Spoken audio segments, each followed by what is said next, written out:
한 사람이 죄를 범했습니다. 그 한 사람이 죄를 범하면 그 사람만 영향을 받는 것이 아니고 그 사람이 지은 죄로 인해서 어떻게 된다고요? 뒷문이 열려서 삶의 그 사람과 그 사람이 중심에 서 있는 모든 삶의 영역에 문이 열린다고 말씀을 드렸습니다. 그래서 범죄한 그 개인에게 영향을 줄 뿐만 아니라 그 주변에 있는 모든 사람들에게 전혀 상관이 없었던 사람들조차도, 그 죄와는 직접적인 연관이 없었던 사람들조차도 그 죄의 영향력 아래 둔다라는 것이 지난주의 메시지의 핵심이었어요. 그래서 제가 지난주에도 말씀드렸죠. 그렇게 아버지가 엄마 때리는 것을 싫어가지고 정말 이를 갈듯이 혀를 몇 번이나 깨물었던 그 아들이 결혼하면은 똑같은 모습을 갖는 것도 그런 이유라고 제가 말씀을 드렸습니다.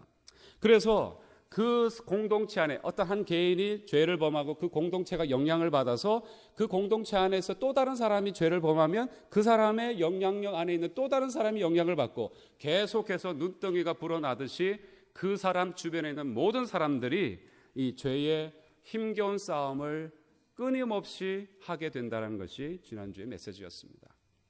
여러분, 분명히 회개하면 그 죄는 물러가는 줄로, 개인의 죄는 해결해 주시는 줄로 믿습니다. 그리고 하나님도 회복해 주세요. 하나님의 관계가 열립니다. 그러나 문제는 자신만 깨끗하게 됐다고 되는 것이 아니라 그 다음에 열린 문을 어떻게 된다고요? 닫으라 라고 말씀을 드렸던 것입니다. 그래서 죄를 범하셨으면 죄에 대한 회개가 자백이 분명히 있으셔야 됩니다. 또 그런 은혜가 있으시길 축복합니다. 그러나 그것으로 끝나면 안 됩니다. 나는 죄 회개했으니 됐다. 아니에요. 죄도 멈췄으니 됐다. 아니에요. 죄와의 싸움은 아직도 남아있다는 사실을 여러분 놓치면 안 됩니다. 그러면 예수님이 도대체 뭘 용서해 주신가라는 질문도 여러분이 하실 수 있어서 지난주에 대답을 드렸습니다. 예수님이 그러면 뭘 용서하신 것인가? 나의 개인의 죄와 그러한 삶을 다시 한번 관계 회복, 청산시켜 주신 것이지만, 그러나 우리에게 이걸 생각하셔야 됩니다. 설교 노트에 있습니다. 예수 그리스도의 십자가의 공로를 계속 힘입어서 우리가 싸워야 될 내용이 있는데 그게 무엇입니까? 예수님 한번 그냥 내가 잘못했습니다, 안 할게요, 실제로 하지는 않습니다. 근데 그것으로 다 끝난 것이 아니라 우리가 계속 죄와 싸우는 싸움들이 계속 남아있는데, 그럼 예수님의 보혈은 어떤 의미가 있는가?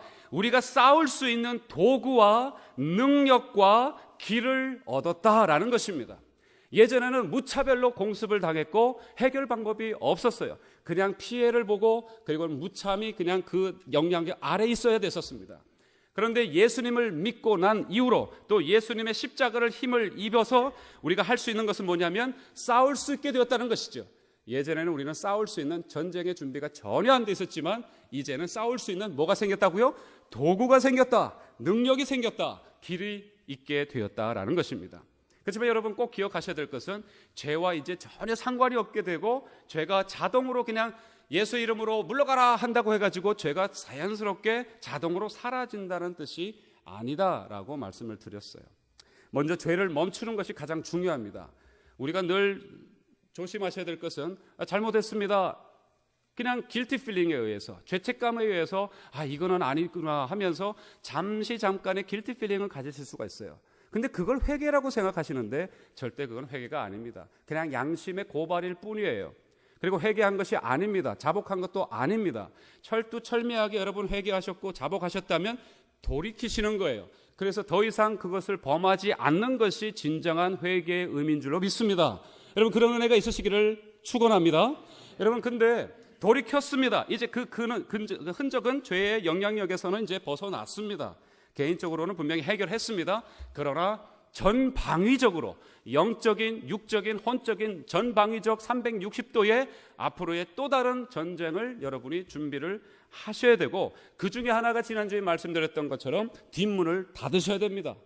제가 아주 끝부분에 적나라하게 여러분 예를 하나 드렸죠.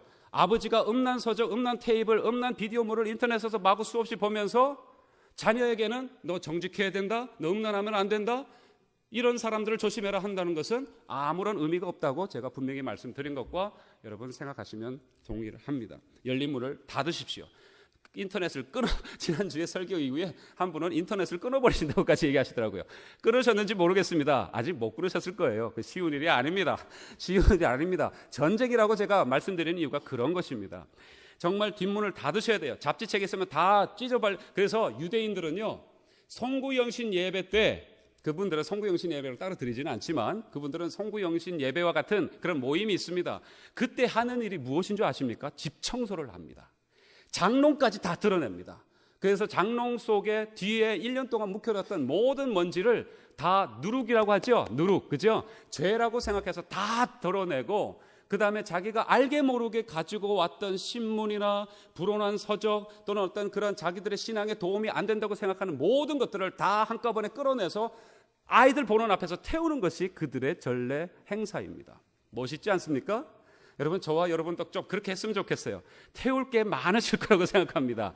예, 정말 그동안 이거 필요할 거야 또는 등등의 이유로 쌓아두었던 것들, 여러분 그런 것들을 정리하시는 은혜가 있으시기를, 뒷문이 닫혀지는 은혜가 있으시기를 축복합니다. 그런데 오늘 또 한 가지가 있습니다. 그것이 뭐냐면, 또 하나 중요한 것이 괄호에 한번 적으시면서 따라해 보시죠. 용서하는 것이다. 용서하는 것이에요. 용서하시는 거예요. 용서는요, 저와 여러분의 삶 가운데 밀고 들어온 죄를 완전히 클린업하는 것이 용서예요.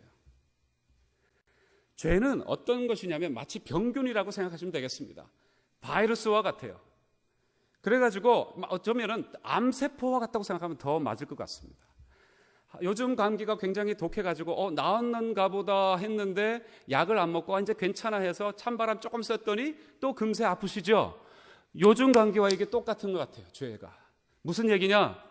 여러분, 병균과 같고 악한 암세포와 같아서 암세포도 여러분이 수술했지만 그 향후 키모테라피 이후에 몇 년 동안 재발하지 않아야 완쾌되신 것처럼, 여러분이 그냥 한번 그냥 잘못해놓고 그 다음에 잘못했습니다, 용서해 주십시오, 눈물 한번 찔끔 흘렸다고 되는 것이 아니라, 여러분 뒷문을 닫을 뿐만 아니라 분명히 이 용서라는 단계가 저와 여러분에게 필요하다라는 것입니다.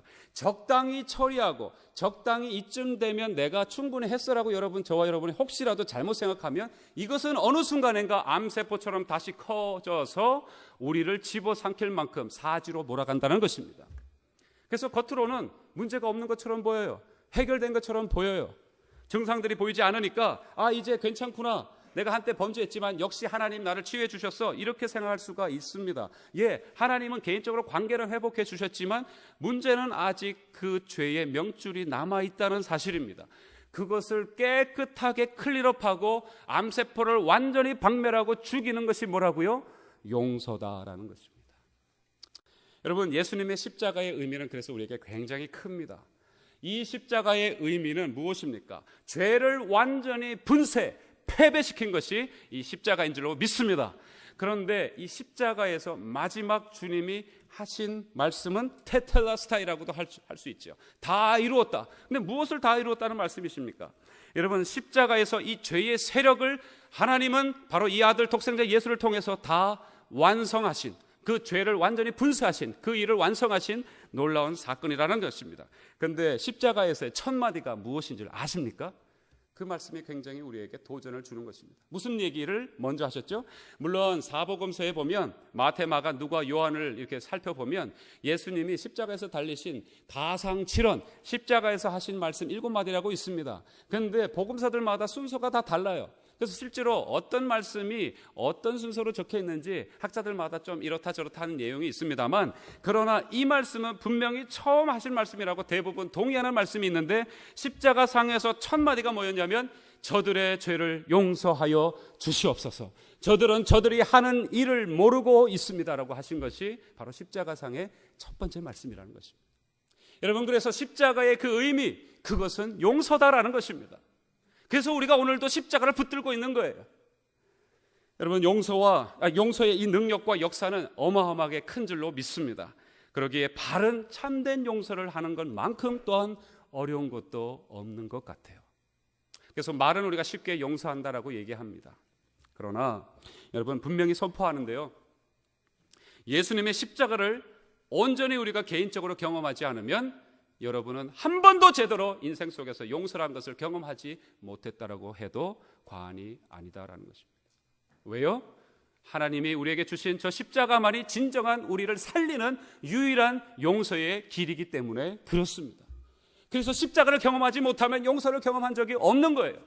그러면 십자가를 경험해 보지 못했다는 것은 다시 얘기해서 내가 아직도 죽지 않고 내가 벌겋게 살아있는데 내 자신이, 내 자랑이, 내 이생에 속한 것들이 박살나고 한 번도 처리되지 않았는데 어떻게 그 용서가 우리 마음속에 깊이 들어올 수 있을까요? 여러분, 그래서 오늘 이 시간에 주님의 은혜 안에서 이 십자가가 그리고 용서가 저와 여러분 것이 될 수 있기를 간절히 주님의 이름으로 축복합니다. 오늘 본문에 보면 다윗의 아들, 지난주에 말씀드렸죠. 누가 죽었습니까? 암논이 그 배다른 누이를 범하다가 그냥 그 배다른 누이의 오빠인 압살롬에게 살해당했습니다. 정말 참으로 자식들 사이에서 추악하고 끔찍한 일이 벌어진 것입니다. 참으로 상상도 할 수 없는, 부모로서는 상상도 할 수 없는 그런 일이 죄의 소용돌이가 자신의 한복판에서 지금 회오리쳐 오르고 있습니다. 다윗의 온 삶을 지금 흔들고 있습니다. 그래서 시편 22편에 보면 다윗이 이렇게 얘기합니다. 나는 물같이 쏟아졌으며 내 모든 뼈는 어그러졌으며 내 마음은 촌밀같이 내 속에서 녹아버렸으며 내 힘이 말라 질그릇 조각같이 되었고 내 혀가 이틀에 붙었나이다 라고까지 얘기합니다. 무슨 얘기입니까? 숨 쉬는 것조차 이제 힘들다, 고통스럽다라는 얘기죠. 그렇습니다. 저는 정확하게 이 마음을 알 수는 없습니다만 부모로서 자녀가 그렇게 서로 죽이고 앙숙이 될 뿐만 아니라 서로가 죽이고 정말 모든 것을 다 파괴시키는 그런 모습 속에 있는 자녀들의 모습을 그 부모가 본다면 그 마음은 아마 형용할 수 없을 것이라고 생각합니다. 자, 그런데 오늘 본문에 보니까 암논을 죽인 이후에 압살롬은 어디로 갑니까? 도망치죠. 자기 친척 집으로 그술 땅이라는 곳으로 도망갑니다. 그리고는 시간이 흐릅니다. 그리고는 그렇게 절망의 나락으로 떨어졌던 이 다윗의 마음조차도 이제는 좀 추스려지는 것 같아요. 여러분, 그렇지 않습니까? 문제가 있었습니다. 그러면은 그때는 막 난리치고 막 이렇게 뒤집어지고 저렇게 뒤집어지고 하다가도 시간이 약이라고 시간이 지나가면 그런 일이 있었지. 아직도 그 생각하면 좀 분이 오르긴 하지만 그래도 마음은 어느 정도 가라앉힌 상태에서 좀 잊어버린 것 같고 또 용서가 되어지는 것 같고 라는 그런 생각을 하실 때가 아마 있을 겁니다. 다윗도 그랬던 것 같아요. 시간이 지났습니다. 얼마나 지났습니까? 3년이나 지났습니다. 그 일이 지난지요. 그래서 어느 정도 회복된 것 같고 다윗도 이제 평상심을 찾은 것 같이 보입니다. 그러나 그것은 회복이 아니었습니다. 여러분, 자식이 죽으면 자식은 어떻게 해요? 땅에 묻지 않고 가슴에 묻는다라는 얘기가 있습니다. 그래서 죽음을 잊었다고는 하지만 잊은 것이 아니기에 이런 얘기를 한다라고 할 수는 없는 것입니다. 그런 마음도 분명히 있겠죠. 자식이 죽었기 때문에 그런 마음이 있을 수도 있겠지만 그러나 그런 정도에서의 그냥 잊어버리고 또는 약간 기억하는 그런 정도가 아니라 여러분, 형을 죽인 압살롬이 지금 도망해 있습니다. 그술 땅에 있습니다. 근데 이렇게 지리로 살펴보면 그술 땅은 그냥 요즘 같으면 차로 한 30분만 가면 얼마든지 가서 데리고 올 수 있는, 옛날에 말도 있으니까 왕이니까요. 그렇죠? 그러니까 마음만 먹으면 한 몇 시간이면 데려올 수 있는 지역에 있는 것이에요. 그런데도 3년 동안 묵혀둡니다. 압살롬 찾아가지 않습니다. 데리고 오라고 명령도 하지 않습니다. 애써 모른 척합니다. 잊은 척 지내고 있었습니다. 그러나 그것에 대한 해결책이 전혀 지금 벌어지지 있지는 않은 상태죠. 그냥 어떤 상태입니까? 죄가 유보되고 덮여있는 상태예요. 지금 당장 죄는 격렬하게 뭔가 일어나는 것은 하나도 없습니다. 그런데 한번 그 분위기를 한번 잘 상상을 해보십시오. 다윗이 지내고 있는 그 왕궁에서의 모든 가족들과 그 모든 왕궁에 있는 사람들이 압살롬이라는 이름을 한 번이라도 거론할 수 있었겠습니까? 3년 동안요? 그걸 거론했다가 무슨 일이 벌어지게요? 절대 압살롬이라는 이름은 입 밖에도 내지 못했을 것입니다. 그러나 지금 격렬하게 어떤 문제가 일어나는 것은 아니지만 사라져버린 것도 아니기에 다윗의 마음은 분명하게 제가 얘기할 수 있습니다. 무언가 짓눌려 있다는 것입니다. 답답하고 해결되지 않고 우울하고 사는 기쁨이 없고 무언가 잘못되어 가고 있는 막연한 불안감이 분명히 다윗에게 강력하게 역사하고 있었을 것이다라는 것입니다. 저와 여러분이 이렇게 그냥 묵혀두는, 유보하고 있는 무언가가 있으면 가장 먼저 드러나는 것이 사는 재미가 없어집니다. 여러분, 이것이 해결되지 않으면 우리는 기쁨을 잃어버릴 뿐만 아니라 아무런 어떤 것도 좋은 것으로 받아들일 수가 없는 상태에 이르게 됩니다. 오늘 이 메시지를 통해서 그걸 발견하시고 회복하시는, 해결하시는 은혜가 있으시길 바랍니다. 여러분, 근데 죄는 그런 식으로 은근히 역사를 해요. 그게 죄에 우리를 속이는 또 하나의 방법이라는 것이죠. 자, 이런 상황 속에서 이 죄의 잔재를 깨끗하게 해결을 하고 죄의 세력을 말끔하게 없애는 방법은 하나밖에 없습니다. 바로 그것은 용서다라는 것이죠. 근데 제가 이렇게 얘기해 드립니다. 그냥 용서가 아니라 따라해 보시죠. 참된 용서, 바른 용서. 예, 참되고 바른 용서가 있어야 한다라는 것입니다. 여러분, 그러면 이런 질문을 하시겠죠. 아니, 용서면 용서지 무슨 참된 용서가 뭐냐, 바른 용서가 도대체 뭐냐, 여러분 그렇게 생각하실 겁니다. 예, 물론입니다. 사실 너무나 많은 사람들이 용서했다고 하면서도 실제로는 바르게 하지 못했기 때문에 그 용서가 제대로 되지 않아서 아무런 효과를 발휘할 수 없는, 그 삶 속에 전혀 영향력을 발휘할 수 없는 상태이기 때문에 제가 바른 용서를 해야 된다, 참된 용서를 해야 된다라고 제가 지금 말씀드린 것입니다. 브루더호프라는 신앙 공동체가 있습니다. 독일에 있습니다. 유명한 공동체죠. 거기에 한때 대표였던 요한 크리스토프 아놀드라는 분이 있습니다. 이분이 그 공동체의 삶을 이렇게 지켜보면서 수많은 상담과 수많은 사람들 얘기하다 보니까 가장 이 사람들이 문제가 무엇이냐, 용서를 못하는구나, 그걸 발견해냈다고 해요. 그래서 궁극적으로 마지막에 이 덮쳐온 죄의 세력에서 완전히 벗어나고 고통에서 완전히 승리하는 비결은 이것이다라고 이분은 발견해서 책을 하나 써내었는데 그 책 제목이 참 재밌습니다. 따라해 보시죠. 용서의 기술. 네. 용서하자. 우리는 용서하면 삽니다. 이런 책 제목이 돼야 되는데 그 책 제목이 The Lost Art of Forgiving이라고 되어 있어요. 잃어버린 기술, 용서. 이렇게 되어 있다는 것입니다. 용서라는 말을 우리가 흔하게 하지만 그것은 우리가 거의 잊어버린 지 오래되었고, 그리고 여기에 lost art라고 했죠. 바로 용서는 어떤 의미에서는 기술이 좀 필요하다라는 것을 이분이 메시지를 좀 전하고 있는 것 같습니다. 다시 얘기해서 쉽게 될 수 있는 것은 아닌 것이죠. 너무나 중요하지만 기술이 필요하다. 우리에게 좀 더 은혜가 필요하고 우리가 가져야 되는 지식이 필요하다는 것입니다. 작든 크든 바르게만 용서하면 모든 문제가 해결되는 줄로 믿습니다. 근데 아무리 작아도 우리가 용서라는 말을 잘못 오도하고 잘못 사용하면 더 힘들기만 하는 것 같습니다. 다윗의 삶도 마찬가지라고 생각해요. 다윗이 압살롬을 여기서 바르게만 용서를 했다면 그 문제는 크게 나중에 또한 또 다른 불씨를 낳지 않고 해결되었을 것인데 오늘 다윗은 그렇게 하지 못하는 모습을 봅니다. 그래서 용서는 했다고 생각했지만 고통은 여전히 계속되고, 그리고 결국은 자식이 아버지를 살해하려고까지 하는 무참한 놀라운 최악의 사태까지 발전하고 마는 것입니다. 여러분 잘 아는 스토리 속에서 도대체 무엇이 그러면 바른 용서고, 어떻게 하는 것이 바른 용서이고 참된 용서이고, 어떻게 하는 것이 잘못된 용서인가, 오늘 분명한 구별 또한 은혜가 있으시기를 바랍니다. 여러분 첫 번째 적어보시죠. 용서란 이러이러해서는 안 된다라는 것을 첫 번째 말씀을 드립니다.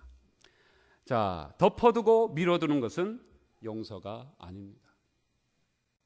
근데 우리가 얼마나 이렇게 많이 합니까?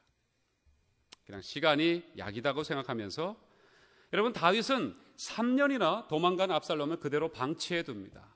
3년 동안. 조금 전에도 말씀드렸죠. 그러나 이것은 용서가 아닙니다. 그냥 수동적으로 보복하지만 않았을 뿐 진정한 참된 바른 의미에서의 용서는 아닙니다. 용서라는 것은요, 여러분 보복하지 않는 정도가 용서가 아니라 적극적으로 내가 그 일을 참된 하나님의 방법 안에서 긍정적으로 해결하겠다는 것이 용서인 줄로 믿습니다. 왜요? 하나님이 우리에게 먼저 그렇게 하셨기 때문입니다. 만약에 우리가 죄를 졌는데 하나님이 그냥 덮어두는 차원에서 계셨다면 우리는 아마 이 자리에 이런 모습으로 있지 못할 것입니다. 그러나 하나님이 어떻게 하셨습니까? 이 십자가를 지기 위해서 먼저 적극적으로 하나님이신 우리 영원하신 하나님이, 우리 주님이 이 땅에 적극적으로 참여하신 것이죠. 여러분, 적극적으로 임하고 해결하는 것이 용서입니다. 여러분, 3년 동안, 조금 전에도 말씀드렸던 3년 동안 이 다윗의 궁에서는 압살롬이라는 그런 기운은 정말 배제할 수 없었을 것입니다. 그 사람 이름은 전혀 들먹이지 않았지만 누구나 할 것 없이 눈치에는 압살롬은 도대체 압살롬은 지금 어떻게 하고 있는 거야? 압살롬은 지금 어떻게 돼가고 있어? 다윗은 지금 도대체 압살롬을 어떻게 하려고 하는 것이야? 모든 사람들이 한마디도 입도 뻥끗하지 않고 집법하고 있지만, 그러나 그들의 심령, 그들의 마음, 심지어 영적인 상태까지 압살롬이 아마 그 다윗의 궁을 지배하고 있었을 것입니다. 사람들의 가슴을 꽉 누르고 있는 것이 압살롬이에요. 왜? 그냥 덮어버리고 있었기 때문에 그렇습니다. 여러분, 저와 여러분이 이런 단계에서 잘 하는 얘기가 이 얘기입니다. 이 얘기는 따라 하실 필요는 없습니다. 그러나 분명히 아실 거예요. 용서할게, 없던 일로 하자. 여러분, 이렇게 얼마나 우리가 많이 얘기합니까? 그러나 이것은 용서가 아닙니다. 방치입니다. 유보입니다. 그래서 아까 조금 전에 말씀드렸던 그 책 저자가 이렇게까지 얘기했습니다. 어떤 경우에서든 용서하고 잊어버리는 것은 불가능할 뿐만 아니라 그것은 비윤리적이기까지 하다라고 얘기를 했습니다. 용서는 그렇게 덮어두고 밀어두는 것이 용서가 아닙니다. 그러면 왜 다윗이 이렇게 밀어뒀을까? 다윗이 왜 밀어뒀을까요? 여러분, 그냥 용서할게, 없던 일도 하자라고 하는 것은 왜 그렇게 여러분이 그렇게 반응하시는 겁니까? 그 이유가 뭡니까? 여러분의 마음을 한번 솔직하게 표현해 주십시오. 왜 그냥 없던 일로 하자? 아유, 그냥 용서할게. 왜 그렇게 얘기합니까? 귀찮으니까요. 그랬을 수도 있죠. 왜 귀찮습니까? 제가 금요일 날 말씀드렸습니다. 두렵기 때문에 그렇습니다. 두려워하기 때문에 그렇습니다. 압살롬을 처벌할 자신도 없어요. 왜? 압살롬을 사랑하니까요. 사랑하는 아들이기 때문에 처벌할 수 없는 자신의 모습을 보면서 두려워합니다. 또 한 가지가 있습니다. 아들을 맞대면할 자신이 없는 거예요. 3년 동안 떨어져 있는데도 나중에 보면 그렇게 압살롬 하면서 압살롬을 그렇게 사랑했던 다윗의 모습 우리가 알지 않습니까? 그런데 3년 동안 살해하고는 그렇게 도망간 아들을 왜 데려오지 않습니까? 그것은 맞대면해도 어떻게 해야 할지를 모르는, 어떻게 해야 할 행동 방침을 모르는 다윗의 이 두려워하는 마음 때문에 이렇게 그냥 밀어두고 있는 것입니다. 여러분, 저와 여러분의 어려움 속에서 그냥 밀어두고 시간이 지나면 괜찮겠지, 그냥 덮어두는 것은 절대로 나중에 더 큰 문제로 다가오지, 그건 용서가 아니라는 것을 확인해 주시기를 바랍니다. 여러분, 용서는 적극적으로 내가 팔을 걷어붙이고 하나님의 은혜 안에서 해결하겠다라는 그 자세가 용서의 첫 출발임을 믿으십시오. 여러분, 그런 은혜가 있으시기를 바랍니다. 여러분, 용서는 죄를 덮어버리는 것이 아니고 죄를 직면하고 처리하는 것이다. 여러분, 두 번째 말씀드릴게요. 한번 적어보시죠. 어떤 상황과 다른 이유 때문에 끌려가듯이 회복하는 것은 또한 진정한 용서가 아닙니다. 다윗이 압살롬을 다시 불러오죠. 3년 만에. 그런데 다윗이 불렀습니까? 아니에요. 우리가 아까 읽으셨던 21절부터 24절까지 내용을 보니까 누구 때문에 압살롬이 다윗 앞으로 오게 됩니까? 요압이라는 장군이 얘기하죠. 요압이 다윗의 마음을 압니다. 그래서 요압은 다윗의 마음을 얻기 위해서 정치적으로 그 아들을 이용한 것뿐이에요. 그러니 다윗은 진짜 그 요압을 통해서 압살롬을 데려왔지만 다윗이 데려온 것이 아닙니다. 그리고 요압도 정말 다윗을 생각하고 압살롬을 생각해서 그런 것이 아니라 자기를 좀 더 다윗에게 드러나 보이기 위해서. 여러분, 정치적인 이용한 뿐이죠. 왕의 신임을 얻기 위해서 그런 것뿐이죠. 다시 얘기해서 정말 3년 동안 내 방치해 놨다가 다시 데리고 왔으면, 다윗이 그리고 불렀다면, 아니 요압이라도 불렀다면 이제 어떻게 해야 됩니까? 우리 좀 만나서 이거 다시 우리 풀자. 이게 아니지 않느냐? 이 자식과 이게 부모 사이에, 이 부자 간에 이게 무슨 일이냐 하면서 분명히 그걸 풀려고 했을 것입니다. 그런데 또 어떤 일이 벌어집니까? 데리고 왔는데도 별채에서 2년 동안을 묵힙니다. 다윗이 압살롬을 만나주지 않습니다. 그러니까 무슨 얘기입니까? 상황 때문에, 어떤 이유 때문에, 주변 사람들 때문에 끌려가듯이 너희 둘이 빨리 화해해 해서 아이씨 이거 어떻게 하면서 그냥 그 사람 미안하고 또 이 사람은 정말 죽이고 싶지만은 그냥 내버려 두자니 또 그렇고 해서 그냥 어쩔 수 없이 또 살아가야 되는 부분도 있고, 또 뭐게 상황 때문에, 자식 때문에, 무엇 때문에 하면서 마치 회개한 것처럼, 화해한 것처럼, 그리고 서로가 잘 이제 해결한 것처럼 보이지만, 그러나 여러분 분명히 해두십시오. 용서는 결단입니다. 그리고 용서는 능력입니다. 내가 하나님 앞에서 그 상대방에게 행하는 것이 용서여야 합니다. 여러분, 그게 상황 때문에 하는 것은 절대 용서가 될 수가 없는 것이에요. 특별히 요즘 사람들 얼마나 이것을, 용서를 주변 정치적인 여론 때문에 그렇게 행하는지 모릅니다. 그럼 뭐 정치인들이나 해당되는 것 같습니까? 여러분, 교회에서도 그런 일이 버젓이 일어나지 않습니까? 정치적인 일들이 교회에서도 일어나요. 내가 분명히 저 사람에게 어떤 앙금을 품고 있는데도 불구하고, 반대편도 마찬가지인데도 불구하고 전혀 풀지 않고 있습니다. 그러나 마치 푼 것처럼 목회자 앞에서 그렇게 보일 뿐이죠. 그러니 기쁨이 없는 것이에요. 그러니 마음속으로 하나 되지 못했는데 어찌 주의 일을 같이 한몸 한뜻으로 감당할 수가 있겠습니까? 여러분, 주님은 당신의 살과 피를 다 찢으시고 쏟으시면서 우리를 하나 되게 하시고자 그렇게 죽으셨습니다. 여러분, 주님을 반드시 붙잡으십시오. 주님을 믿으십시오. 그리고 주님이 내게 주신 용서만 생각하면 내게 나쁜 일을 어떻게 해악을 했든지 그 사람을 우리는 용서할 수 있을 줄로 믿습니다. 그 용서를 누리세요. 세상 사람들은요, 이걸 모르기 때문에 어찌해서든 용서받으려고 하고 용서를 또 얻으려고 하는 그런 모습에서 사지를 헤매고 있습니다. 예화 하나를 들려드리죠. 뉴욕시에 요즘에 뉴욕 경찰관들이 많이 죽어나가지 않습니까? 수년 전입니다. 뉴욕시 경찰관이 요즘 일어나는 사건들처럼 근무를 하다가 쉐보드라는 할렘가 출신의 청년이 그냥 무자비하게 쏜 총에 맞아서 전신마비 장애자로 판별된 그러한 스티븐 맥도날드라는 뉴욕시 경찰관의 얘기가 있습니다. 이건 워낙 유명한 얘기라서 아마 아시는 분도 아실지 모르겠습니다. 그 사고가 날 당시에, 저격을 당할 당시에 이 사람은 결혼한 지 1년도 안 됐고 아내는 2개월째 임신하고 있었다고 합니다. 얼마나 안타깝고 절명의 상태입니까? 그렇죠? 이제 막 신혼살림을 꾸미고 아름답게 무언가를 해보려고 이제 마치 이제 첫 모든 것들을 시작하는 이 마당에 청천벽력과 같은 소식이 자신에게 몰려온 것이죠. 전신마비. 아무것도 할 수가 없습니다. 이젠 죽을 때까지 누워 있어야 되는 것입니다. 아내의 그런 보살핌을 받으면서요. 여러분, 근데 이 사람이 갑자기 용서를 하려고 하는, 그래서 그 죄의 능력을 떨쳐버리려고 하는, 그래서 실제로 완전히 그 죄의 그런 사슬에서 벗어나는 그러한 일을 이분이 경험하시게 되었습니다. 근데 어떻게 경험했느냐? 이 셰포드라는 할렘가 출신의 그 흑인 청년에게 평화와 용서의 편지를 매일마다 써보내기 시작을 했다는 것입니다. 그래서 그 삶을, 이 사람은 어떻게 그 편지를 쓰게 되었을까? 나중에 이 사람이 고백하건대 가만히 생각해 보니까 그 할렘가의 그 청년이 자신보다도 더 불쌍한 처지가 느껴지더라는 것입니다.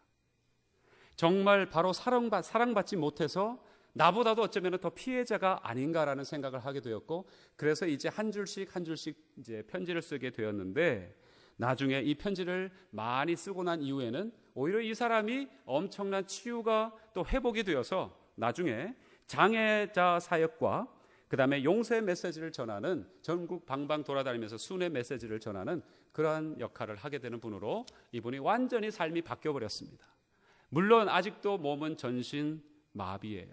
그러나 휠체어에 이끌려서 그런 간증을 하고 있는 것입니다. 그런데 이분이 그 간증에 이런 내용이 있습니다. 제가 읽어드릴게요. 처음에는 용서한다는 것이 그저 주저앉아 있어서는 안 되겠기에 택한, 그리고 기억하고 싶지 않은 사건에서 벗어나기 위한, 그래서 택한 하나의 방편이었습니다. 그러나 나중에야 알게 되었습니다. 제 자신도 악하고 이기적인 삶을 살아왔다는 것을 말입니다. 용서가 그래서 필요한 것은 바로 제 자신이었습니다. 그것을 용서하면서 알게 되었다는 것입니다. 여러분, 결국 세 번째로 넘어가게 되는데요. 결국은요, 용서는요, 적어보세요. 자기 자신과 하나님을 용서하는 것이 용서의 마지막입니다. 다윗이 왜 그렇게 압살롬을 용서하지 못했을까? 여러분, 어떤 신학자는 다윗이 압살롬을 미워했다고 얘기합니다. 그래서 용서하지 못했다. 3년 동안 묵혀뒀고 또 근처까지 데리고 와서 2년 동안 묵혀둔 그 아버지가 그렇게 비정할 수가 있을까? 그러니까 아들이 미웠을 것이다. 그렇게 얘기한다고 합니다. 그러나 저는 그렇게 생각하지 않습니다. 여러분, 왜 압살롬을 용서하지 못했을까? 미움이 남아있는 것이 아니라, 여러분 한번 따라해 보세요. 이거는 우리도 분명히 다윗 입장이었으면 아마 가질 수 있는 마음이기에 분명히 이렇게 한번 따라해 보시라고 말씀해 드리는 겁니다. 정말 정확한 이유는 저는 이렇다고 생각하는데 따라해 보시죠. 자기 스스로를 용서할 수 없었기에. 예, 그겁니다. 예. 성경에 보면 다윗이 압살롬을 얼마나 사랑했는지를 분명히 기록하고 있습니다. 18장 33절에 보니까 내 아들 압살롬아, 내 아들 압살롬아, 너 대신 내가 차라리 죽을 것을 압살롬아, 내 아들아, 내 아들아. 여러분, 압살롬이 얼마나 도망갔을 때도, 그 형을 죽이고 도망갔을 때도 그 마음을, 불타오르는 사랑의 마음을 갖고 있다고 다윗은, 그런 마음을 갖고 있다고 성경은 증거하고 있습니다. 이렇게 사랑한 아들이 왜 그렇게 품지 못하고 그렇게 한이 맺히도록 버려두고 살았는가? 여러분, 이해가 되지 않죠. 도대체 어떻게 이럴 수가 있을까? 그래요, 여러분, 분명히 저는 이렇게 믿습니다. 그가 끝까지 용서하지 못한 것은 압살롬을 용서하지 못한 게 아니라 자기 자신을 용서하지 못한 거예요. 자기 자신을 용서하지 못했다는 얘기는 무엇입니까? 이 다윗이 지금 자기 기준이 너무 높게 되어진 것이에요. 자기 스스로 기준이 너무 스스로 높아졌기 때문입니다. 그래서 자기 자신을 용서하지 못하는 사람은 교만한 사람이라고 하는 얘기가 바로 그런 것입니다. 다윗은 알게 모르게 예전과는 다르게 지금 교만한 상태가 되어버린 것이에요. 기준이 너무 높습니다. 그래서 심지어 자기 자신을 용서하지 못하고 있어요. 무슨 상황을 용서하지 못하고 있다고요? 아들이 이렇게 되었다는, 그거 더군다나 내가 사랑하는 아들이 살인범이 되었다는 자기 자신의 지금 상황을 절대 용서하지 못하고 있는 것이에요. 그래서 압살롬이 와도 어떻게 할 줄 몰라 하고 있는 것입니다. 여러분, 만일 다윗이 광야에 있었다면 충분히 약속하고 허락하면서 분명히 용서했을 것입니다.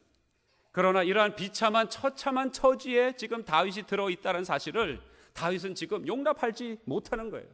아니, 내가 그래도 왕인데, 그리고 내가 이렇게 이 자리까지 왔는데, 내가 사랑하는 그 아들인데, 내 사랑하는 자녀, 딸들, 아들들인데 왜 이렇게 타락해버리고 서로 죽이는 관계가 되었을까? 도저히 이해하지 못하고 용서하지 못하는, 깨어진 꿈을 받아들이지 못하는 자신의 모습을 보고 있는 것입니다. 우리 주변에 자신을 용서하지 못하는 사람들이 얼마나 많은지 모릅니다. 그래서 주변에 있는 사람들조차도 우리가 용서하지 못하는 것입니다. 내 자신도 용서하지 못했는데 누구를 용서해요, 우리가? 내 자신을 왜 용서하지 못하고 있다고요? 나는 이런 상황이 있을 사람이 아니라는 생각이 있는 것이죠. 분명히 내 뜻대로, 내 원하는 대로 그 딱 정확한 각 안에서 잘 되어야 하고 아무런 문제가 없어야 되는데 이런 문제가 생겼으니 있을 수 없는 일이라고 생각하는 것입니다. 그것이 자신을 용서하지 못하는 것이고, 그런 자신을 용서하지 못하는 사람은 절대 남을 용서할 수 없는 상태에 이르고 맙니다. 그러니 그 삶은 비참한 것이에요. 기쁨이 없는 것이에요. 맨날 정죄만 하는 것입니다. 왜요? 자기 자신도 난도질하고 있으니까요, 스스로. 여러분, 상황에 의해서 어쩔 수 없이 받아들이는 것 같으면서도 그냥 한 자락 마음속에 딱 하나 잡아두는 것은 뭡니까? 자기 교만에서 나온 자기 증오예요. 내가 과연 이 상황을 내가 그냥 용납할 수 없다라는 생각이죠. 자신을 용서할 수 없다는 것이죠. 결코 그 얘기는 자신만이 아니라 어디까지 갑니까? 하나님도 용서할 수 없다는 자리까지 간다는 것 여러분 놓치시면 안 됩니다. 무서운 것입니다. 나를 이 자리에 몰아서게 한 하나님, 나 용서할 수 없다는 것이 믿는 신앙인들 안에서도 있는 것입니다. 그래서 하나님도 자기 자신도 주변에 사랑하는 자녀들도 배우자도 용서하지 못한 채 신음신음 믿는다고 하면서도 죽어가는 것이에요. 여러분, 다윗은요 이렇게 버티다가 3년 버티고 또 데리고 와서 2년 버티다가 어떻게 됩니까? 결국 압살롬의 반역을 맞이하게 됩니다. 그리고 정말 인간적인 모든 것을 다 잃어버리게 되죠. 그리고 급기야 어떻게 됩니까? 아들이 일으킨 쿠데타에 의해서 쫓겨나는 신세가 됩니다. 그리고는 자기 자존심마저도 이제는 다 내려놓아야 하는 상태가 됩니다. 비로소 압살롬을 그때 다윗은 용서합니다. 울부짖습니다. 압살롬아, 내가 죽었어야 되는데 용서합니다. 그러나 이미 그때는 사랑하는 아들은 죽은 다음입니다. 처절한 울부짖음만 남긴 채 그가 돌이킨 그 시점은 너무 늦어버린 것이죠. 여러분, 결론을 말씀드립니다. 사랑하는 성도 여러분, 용서는 신앙의 하이라이트입니다. 믿으십니까? 이것을 못하시면 여러분은 신앙인이 아닐 수도 있습니다. 그리고 신앙을 가졌어도 이걸 못하시면 그 신앙은 금세 말라버립니다. 여러분, 꼭 설교 노트에 적어보십시오. 용서는 십자가의 핵심입니다. 할렐루야. 그래서 우리가 예수 그리스도의 십자가를 경험한 사람이라면 내 배알이 어떻고 내 자존심이 어떻고 내 위상이 어떻고 그 모든 것들은 다 내려놓고 나를 살리신 그 독생자 예수의 피 흘림과 피 뿌리심과 찢으신 그 살, 그리고 나를 위해서 모든 것을 다 버리신 그분을 생각하면 그 용서를 우리가 분명히 경험하기만 하면 누구나 할 것 없이 우리가 울면서 끌어안고 같이 회후의 놀라운 회복의 만찬을 함께 할 수 있을 줄로 믿습니다. 평화, 하나님의 평강이 당신의 삶에 넘쳐나기를. 평화, 하나님의 평강이 당신의 삶에 가득하기를 축복합니다. 평화, 하나님의 평강이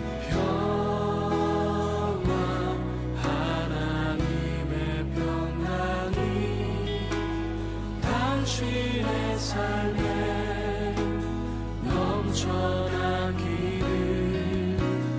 평화, 하나님의 평강이 당신의 삶에 가득하기를 축복합니다. 기쁨, 하나님의 기쁨이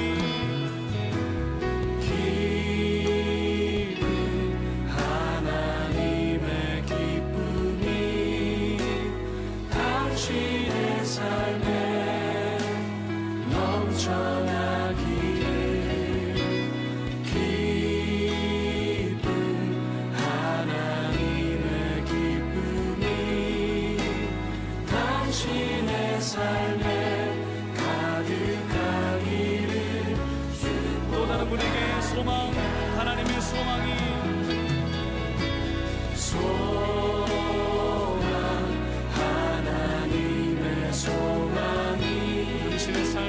당신의 삶에 넘쳐나기를.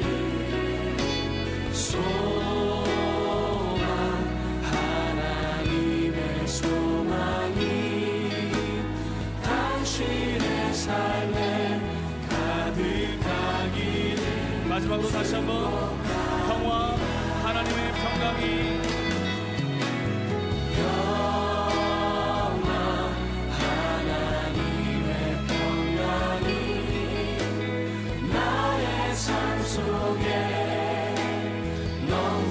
넘쳐나기를.